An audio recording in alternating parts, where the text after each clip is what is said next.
If you're thinking about starting a podcast, stop. Don't buy anything.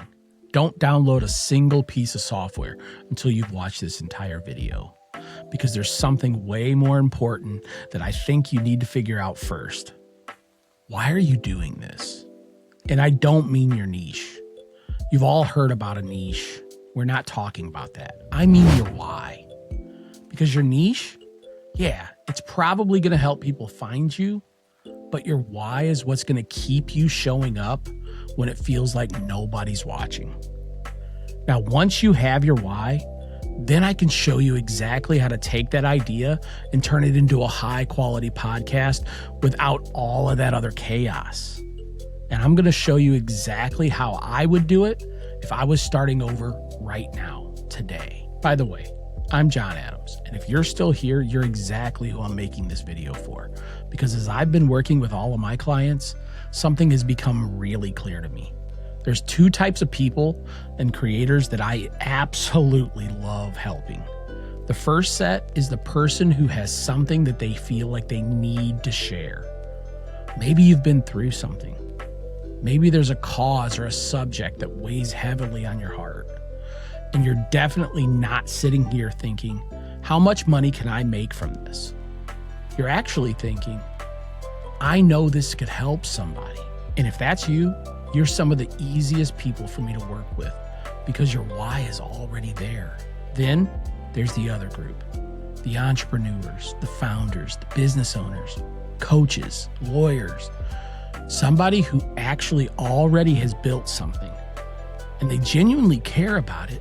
And now they just want to use podcasting or YouTube to grow their reach. And yes, ultimately, they want to grow their business.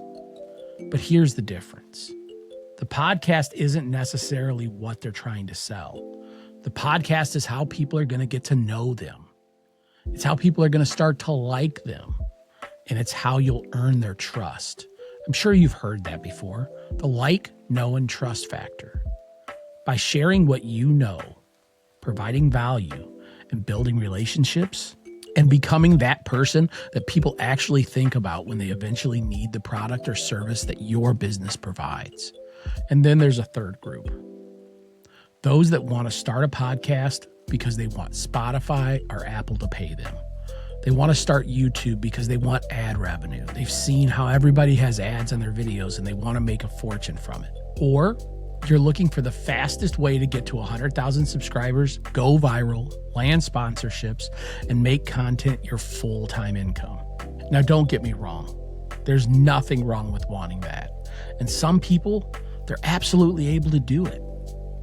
And they get very successful at it. But I'm probably not the guy that you should be learning from. But definitely feel free to continue to follow along though, because I still think that you're going to get something out of this. But I won't lie. That's not what I teach. Whether I'm working with a client or creating my own content, my philosophy is pretty simple. I want to create something high quality. I want to make the process as simple as possible, and I want to build a workflow that I can actually sustain without burning myself out. But understand this. Simple doesn't mean effortless. Podcasting takes a lot of work. YouTube, it's going to take even more work. And then you just got to show up. But if you've got something that you genuinely want to say, somebody that you genuinely want to help, or a business that you genuinely believe in, that's who I'm making this video for. And that's why the first step has absolutely nothing to do with buying a microphone. You need to figure out your why. When you launch that episode and it only gets 12 views, or when your podcast doesn't grow as fast as you thought it would, what about when you've been doing this for 6 months and you're wondering if anybody's even listening? That's when your niche, it's not going to be enough for you. But your why will, especially if it's strong enough. So if you're struggling to figure out yours, forget all about what the creators have taught you and all the terminology out there for a minute, and just answer 3 simple questions. Why do I want to make this? Who am I hoping that this helps? And what do I hope changes for the person because they listened? That's it. You don't need a 14-page business plan. You don't need a mission statement. And if you're an entrepreneur or business owner, you should already have all that stuff figured out in your own business already. And I'll tell you this, you definitely don't need to have your next 5 years of your podcast or your YouTube channel figured out already, because your show will evolve. Mine completely has.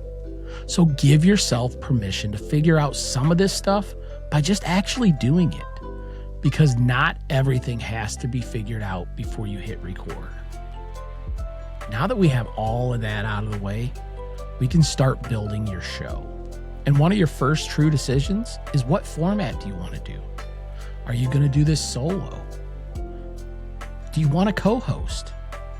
Do you want to interview guests? You can even go crazy and have a mix of all of those formats at the same exact time. But here's the question that I want you to ask yourself. Which one of those formats can you realistically see yourself doing 6 months from now? And not which format's going to grow you the fastest. Are you noticing a little bit of a trend here?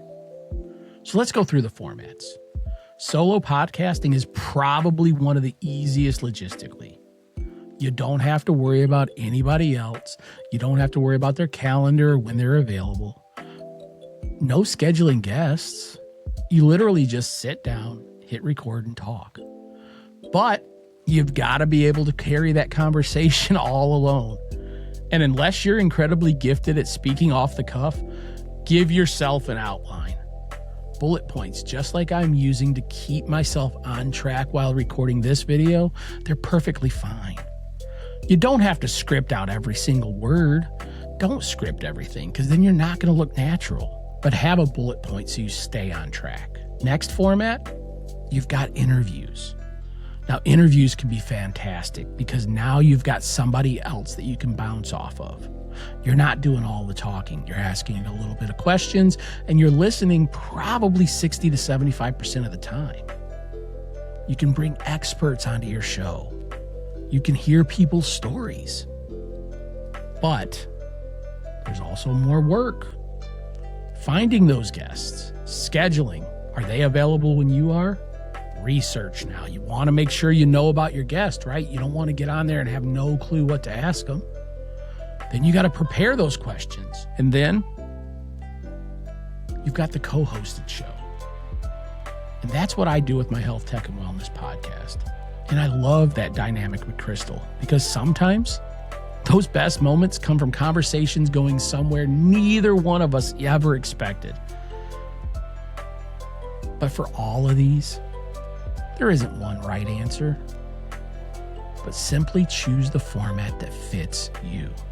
And above all, always remember this: sustainability beats optimal every single time.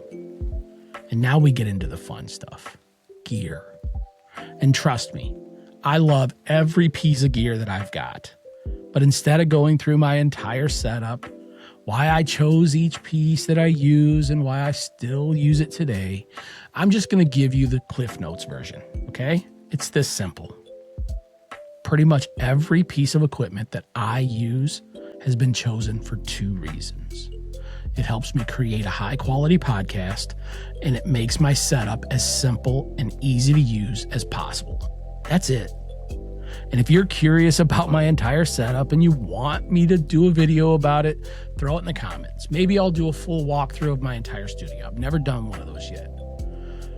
But in the meantime, if you want, write down in the description, I've got a full list of all the equipment and affiliate links so you can purchase them if you want to. And every purchase does kind of go a long way in supporting the channel and kind of all my content that I put out. So if you want to check them out, feel free to go down there. If you want me to do a full video on it, throw it in the comments. But for this video, here's what I want you to understand. You don't need to start with the best equipment. You don't even need my setup. And you definitely don't need the setup of your favorite YouTuber. And whatever you do, please don't run out and spend thousands of dollars before you've even recorded your first episode. But if you're going to prioritize one piece of equipment, prioritize your audio. Trust me. And I know you've heard this from other YouTubers in the past, but it's 100% true. People will forgive video that isn't cinematic, but they're much less forgiving when they can't understand what you're saying. And if you want one microphone recommendation from me, I'll give you the one that I actually use and I love it. The Shure MV7 Plus. Because I think it's one of the greatest sounding and most versatile microphones that you can buy for podcasting. Because you can keep things incredibly simple and plug it directly into your computer over USB-C. Or, as your setup grows and your show grows and you want to start messing with mixers, you've still got XLR. And you can connect it to an audio interface or a mixer and do all of the cleanup and everything that you want right then and there. So it's a microphone that you can start with simple, and you're not going to immediately outgrow it. But even then, do you need the Shure MV7 Plus to start your podcast? Absolutely not. Start with a decent microphone, or if you're in a nice quiet room with a little bit of sound treatment, use your phone that you already have. My co-host Crystal, she literally has her phone on a tripod, and that's it. I have a little philosophy when it comes to upgrading your gear that I wish more new creators would follow, myself included when I first started. Earn the upgrade. Don't buy something because you saw it sitting behind your favorite YouTuber, or they did a video on it because they were sponsored or whatever. Upgrade when your current equipment creates a problem that the new equipment actually solves. Because I'm just going to be honest, that really expensive camera is not going to make you more interesting. And that top-notch microphone, it's not going to give you something worth saying. Next, let's talk about your workflow. And this one is so huge for me, because when I started learning all of this stuff, I did exactly what I think a lot of creators do. And exactly what you're doing right now. I kept researching and adding things to my list. Another tool, another workflow, another editing program. Should I use DaVinci Resolve, Final Cut, Premiere Pro? What should I use? And eventually, you're just spending way more time managing your content creation system than actually creating content. Today, I think completely different. The best workflow for me, it's not necessarily the one with the most capabilities. It's the one that removes enough friction that I can actually use it consistently. And for me, that's why I use Riverside. And no, this video is not sponsored by Riverside. Yes, I'm part of their beta community, but that's it. I genuinely use them for my own podcast and every video that I make for this channel, including this video that you're watching right now. With Riverside, I can record locally in high quality. I can bring in my co-host or guest remotely. I can do my full edit, clean up my audio. I can create clips and shorts. I can generate supporting content like a newsletter. I can host my podcast. All of it from one software, one login, and most importantly, one subscription. Now, could I build a workflow with multiple specialized applications that give me more control and help me out with certain things in certain areas? Of course. But here's the question that I keep coming back to. Do I need to? Because every additional tool creates another decision, another login, another export. Then I got to do another import. Then another file stored somewhere else, and another opportunity for me to just say, you know what? Okay, well, this thing's going to take a little while to export. I'll just finish this up tomorrow. My goal isn't to use the most impressive workflow. My goal is simply this, and it always will be, to produce the highest quality with the least amount of friction. And Riverside just happens to do that for me, and it just works. So use whatever workflow works for you, whatever software works for you. But whatever you choose, keep your workflow simple enough that technology doesn't become the reason your message never gets heard. And before you publish your first episode, record another one. You know what? Maybe record another one after that. When I first started, I was so glad that I had a few episodes ready before I launched. Some people are going to tell you it's 3. Some are going to tell you have 4. Listen, I'm not going to pretend that there's some magical number. I just don't want you to publish episode 1 on Monday and then wake up on Tuesday thinking, oh crap, now I have to figure out another episode for episode 2. Give yourself some breathing room. Maybe it's 2 episodes for you, maybe it's 4. The number isn't the point. The margin is the point. Build margin before you need margin. Because trust me, I just experienced this. Life will happen. Now, I also want to be completely honest with you. As I'm recording this video right now, it's been almost a month since I've uploaded anything to this channel.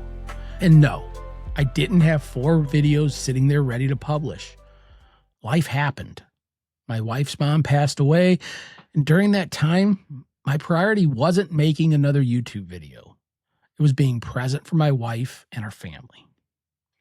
So you might be thinking, wait a minute, John, you literally just told me to batch record and then you didn't even do it? And listen, that's a fair point. That's why I brought it up. But here's the difference. This channel right here, it's got time and momentum already behind it. It's built consistency. It's built an audience that continuously discovers older videos, even when I'm not publishing something new every single week. In fact, over the last 28 days, this channel has actually grown by more than 15%, even without a new upload. Now, could I have grown even faster, maybe got even more, if I'd have published those 4 episodes over the last 4 weeks? Probably. But that's not really the point. The point is that after all this time of showing up consistently, the work that I'd already done kept working for me while life needed my attention. And when you're just getting started, you haven't built that yet. And that's exactly why I want you to build some breathing room into your workflow from the very beginning. Because in the beginning, consistency is what's going to create that momentum. Later on, momentum's going to help protect your consistency. People get sick. Work's going to get busy. Trust me, you're not going to do this full-time on day 1. You're going to be doing your full-time job. Your family might need you. And sometimes, I'm not going to sugarcoat it. Sometimes you simply won't feel creative.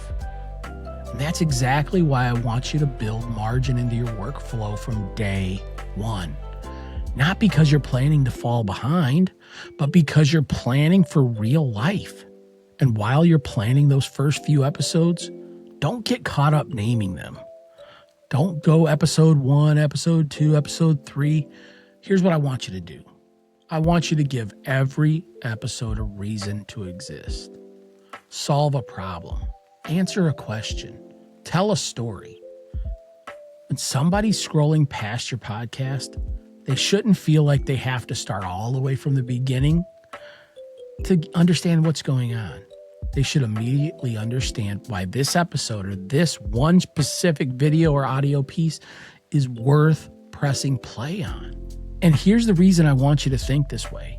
When you give every episode a purpose, when you solve real problems, when you answer questions people actually search for, you're not just making a better podcast. You're building evergreen content. And that's content that can continue helping people weeks later, months later, or even years after you hit publish. That might be an episode that for the first 6 months, you got 10 views or 10 listens. But then all of a sudden, it pops. And I honestly believe that's one of the reasons that this channel was able to keep growing while I wasn't uploading. People were still finding old videos because those videos were created to answer questions, solve problems, and provide value to them. not just document what was happening that week. And that's the kind of content that I want you to build. Not content that only is relevant today, but content that's still worth pressing play 6 months from now. Then, I want you to think about this. You don't need to script every single word. But don't just hit record and hope something interesting happens either. Give that conversation somewhere to go. If you're with a co-host, it's really simple. Start with a hook. Why should somebody keep watching or listening? I'll be honest, I find the hook or cold open while I'm editing. This is one of the other great things about Riverside.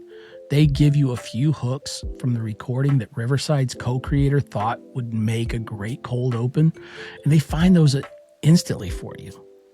Then you just place it in the front of the intro. And that's where we get started now. We just introduce the episode. We have planned kind of what we want to talk about, what conversation we're going to go into that week. Then we break it into a few kind of clear ideas or sections and finish by giving someone where to go next. That's it. Hook, intro, value, next step. And don't be afraid to veer off topic. Some of your best episodes are going to come from conversations that you didn't even plan on. So now let's talk about editing. Because honestly, this is another area where podcasting can become way harder than it needs to be. You don't have to turn every podcast episode into a Marvel movie. And I'm saying that as somebody who loves playing with editing. Adding B-roll, motion graphics, text, transitions, all of it. Those things can absolutely make a video better, but only when they're actually serving the content. Here's where I want you to start. Clean up your audio. And with Riverside, you can do that with one click with Magic Audio. Remove distracting mistakes. With Riverside, you can do that with Find the Fluff. Trim the stuff that genuinely hurts your flow. Then, and only then, use graphics when they add context. Use B-roll when it helps tell the story. But don't spend 6 hours adding things that nobody needed to be in there. You hear it all the time. The screen's got to change all the time. Things have to happen to keep people hooked. Have you noticed? I've done some jump cuts where it'll zoom in right on me and then back out. That's really all you need to do. Yes, you can add a few things to help tell the story, but if it doesn't, don't add it. The goal of editing isn't to prove how good you are at editing. The goal is to make it easier for somebody to consume the content. There's a very different mindset here. And again, simple doesn't mean low quality. Simple means we're removing the work that doesn't improve the results. If I were starting a podcast today, I would also record video. Even if audio is still your primary focus, because podcasting is changing. You've got Spotify that's had video for a while.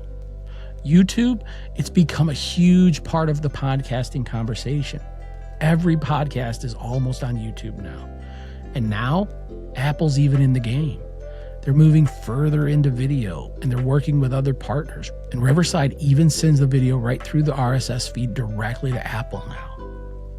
So I wouldn't build an audio-only workflow today and then discover 6 months from now that I wish I had recorded video all along. Start today. Even if you don't think you'll ever use it, record it today. And with Riverside, it makes it so stupid simple to record the video and the audio in separate tracks, and everything's all synced up for you. But again, that does not mean that you need a television studio. But I would do this. If you're interviewing remotely, record everybody locally on their own device through whatever platform you're using whenever possible. Here's why. Internet is going to lag. You might have the best internet in the world, but your guest or co-host may have bad internet. So if you're not using something like Riverside that records locally and then uploads on its own in the background, I would have them record on their side and then send it in Dropbox or Google Drive or something like that. Don't rely on Zoom or something to record, because it's going to record every time the video lagged, every time it stuttered. If they record local, when you get into editing, you're going to have raw, clean, high quality footage right from their device. And you can edit it to your heart's content. And that way you'll have the best quality no matter what the internet connection was like for anybody.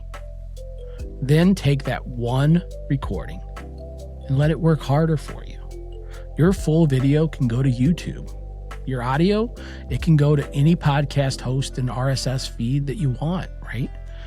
Your video can also go to platforms that support it. And then, yes, you want to be all over the place. You want to go to YouTube and everywhere else, but create one simple place where people can find your show. That way you own your show. If for some reason you did something that YouTube found they wanted to pull you down, you have your spot, right? It could be a full website. It could be a podcast page. It could be as simple as a landing page. Again, don't build something complicated just because you can. If you host through Riverside, they actually give you a full podcast page fully built and ready to go for you. Next, this is where podcasting becomes incredibly powerful, because you already did the hard part. You had the conversation. And inside of that conversation might be a 45-second clip that you can perfectly do for a YouTube short or TikTok. Another moment might work as an Instagram reel or post. You might have something that you can throw up on LinkedIn. Something that you said might be a great social post. The overall conversation might become a newsletter. That's repurposing. But here's where I disagree with some of the advice that you'll hear online. You'll hear things like this. Every single podcast should produce 10 clips. Why? What if you've only got 10 good clips out of your entire podcast? What if there's only 2? Listen, don't create 10 pieces of garbage just because somebody told you that that's what the algorithm wants. Find the moments worth sharing. Sometimes there might be 10. Sometimes there might only be 3. Sometimes you only got 1. At the end of the day, if it ain't worth it, don't create any. But repurposing is supposed to reduce the workload. It's not supposed to create another content treadmill. One meaningful piece of content can become several meaningful pieces of content. That's very different from creating content just to fill boxes on another calendar. And this is another reason why I love Riverside. It automatically gives you magic clips from the best moments in your entire episode. And guess what? It already ranks them for you with scores for virality. Next, I want you to find the schedule that fits your life. Maybe that's weekly. Maybe it's every other week. Heck, you might decide to do 1 episode a month. Then you got to figure out, am I going to have seasons? And trust me, none of this matters. What matters is whether you still are doing this a year from now. If weekly means that you're stressed out every Wednesday night because the podcast has to be published Thursday morning, maybe weekly isn't your schedule. There's no prize for publishing more often while making yourself completely miserable. And this is right where my Living 95 philosophy influences how I think about content creation pretty much the most. I don't believe in perfection. I believe in sustainability. I believe in building systems around your actual life instead of designing your life around some supposedly perfect system. Your podcast should fit into your life. Your life should not have to fit around your podcast. Consistency matters, but sustainable consistency beats unsustainable intention every single time. And now I want to tell you the thing that I probably needed somebody to tell me at the very beginning, and I wish they would have. Your first episode or video, it's not going to look like your 100th. It shouldn't. Your first thumbnail is probably going to suck. Your 100th might. You may look at mine and go, man, these are terrible. Your first intro, it might be too long. Trust me, I'm going to tell you this from the heart. You're probably going to hate hearing your own voice. You might even think that you look different off camera. Your microphone, it might be too far away. You might change your studio background 5 times. Go back and watch some of my old videos. My studio's changed a lot. You might change software. You might even change your format. You might decide that you want to do it with a co-host. Your co-host says, I don't like doing this. You do it by yourself for a little while. Then maybe you grab some guests. It could all change. You know what? You might even change what your entire podcast is about. You might completely scrap it and start a new one, or you might just change directions. I've changed so much since I started creating. My equipment has changed. My editing has changed. My workflow has 100% changed. My philosophy, it's evolved over time, and I'm still learning. But here's the part that matters the most. I couldn't have learned any of it if I'd have waited until I knew everything that I know today before I started. And I'm still learning. So I probably still wouldn't be started. And I'm going to tell you this, and it's going to sound very counterintuitive, but you don't learn podcasting by watching 100 videos about starting a podcast. Eventually, you just have to start. So if you're sitting here right now with an idea for a podcast, maybe you've been thinking about it for 6 months. Maybe you're a year in. Maybe you've already got the name picked out. Maybe you've had somebody design your entire logo and your podcast cover art. Maybe you're doing it in Canva. Maybe you've got a notes app full of episode ideas. But you keep telling yourself, I just need to figure out one more thing.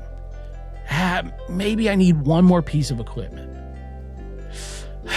They're telling me that I should probably try this other piece of editing software. But then when I buy that editing software, it doesn't have the plugins that I need, and I don't have the money to pay this creator for his, plugins that he's created. You know what? I don't want to use my phone. I need a better camera.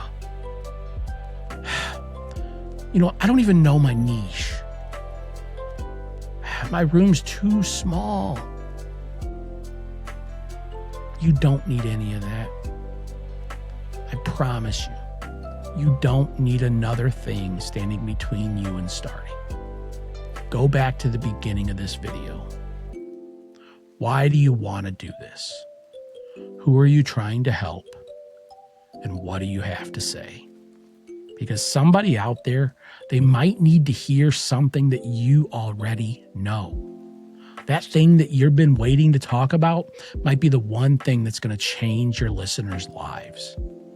And they're never going to hear it if you're still researching microphones and software 6 months from now.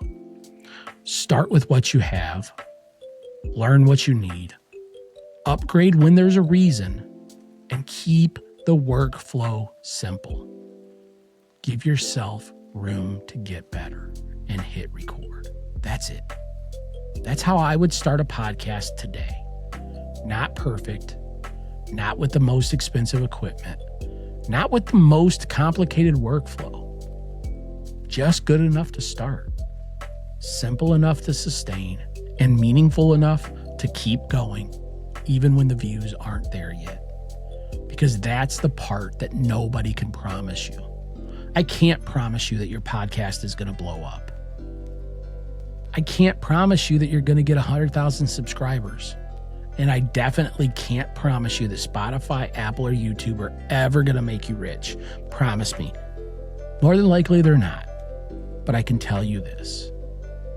If your why is strong enough, if you keep learning, if you keep improving, if you make your next video just a little bit better than your last, and if you build this in a way that doesn't burn you out, you're giving yourself something far more valuable than any guarantee. You're giving yourself the chance to still be here long enough to see what this can become. And sometimes that's the entire game. If you get into it and you're stuck, I offer coaching. A lot of my coaching is built around Riverside.